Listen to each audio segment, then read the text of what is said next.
காதல் சிலருக்கு கனவாய் இருக்கிறது, காதல் சிலருக்கு நினைவாய் இருக்கிறது. காதல் சிலருக்கு கலைந்திருக்கிறது, காதல் சிலருக்கு கலையாய் இருக்கிறது, காதல் சிலருக்கு கவிதையாய் இருக்கிறது. காதல் சிலருக்கு உருவத்தால் வருகிறது, காதல் சிலருக்கு பருவத்தால் வருகிறது, காதல் சிலருக்கு இதயத்தால் வருகிறது, காதல் சிலருக்கு இணையத்தால் வருகிறது. காதல் சிலரை தக்க வைக்கிறது, காதல் சிலரை நிற்க வைக்கிறது, காதல் சிலரை சிக்க வைக்கிறது.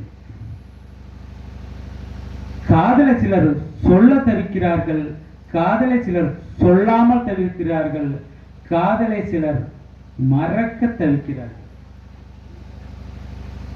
ஹிட்லருக்குள்ள ஒரு காதல் உண்டு, வில்லனுக்குள்ள ஒரு ஹீரோ உண்டு, எல்லாருக்குள்ள ஒரு உணர்வு உண்டு, முதல் மொத்தத்தில் ஹீரோ உண்டு. இதை அனைத்தையும் மறந்தால் நமக்கு வாழ்வு உண்டு, அந்த வாழ்க்கையில் இனிமை உண்டு. நடுவர் அவர்களே, இறுதியாகவும் நான் இந்த பட்டிமன்றத்தின் தலைப்பை நினைவுபடுத்துகிறேன். அதற்கு இன்றைய வாழ்க்கையில், நடுவர் அவர்களே, இன்றைய வாழ்க்கையில் பெரிதும் மகிழ்ச்சியை தருவது, அவங்களோட ஞாபக சக்தி சந்தோஷத்தை தரலன்னு நான் பேசவில்லை, சந்தோஷத்தை தரலா, அதை விட அதிகமாக இன்றைய காலகட்டத்தில் சந்தோஷத்தை தருவது எதுங்கிறது தான் பெரிதும் என்பதை இந்த மாமன்றத்தில் கோடிட்டு காட்ட விரும்புகிறேன். நடுவர் அவர்களே, தினந்தோறும் செய்தித்தாள்களை பிரட்டும் போதும் சரி, தொலைக்காட்சி பெட்டியை வாயிலாகவும் சரி, நமது விழிகளுக்கும் செவிகளுக்கும் என்ன வந்து சேர்கிறது?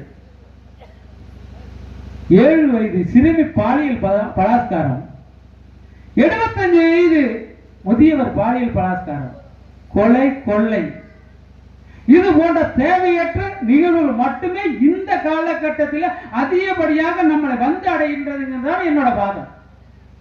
இந்த நிகழ்வுகளை நாம் நினைக்கும் போது நாம் எப்படி சந்தோஷமாக இருக்க முடியும்?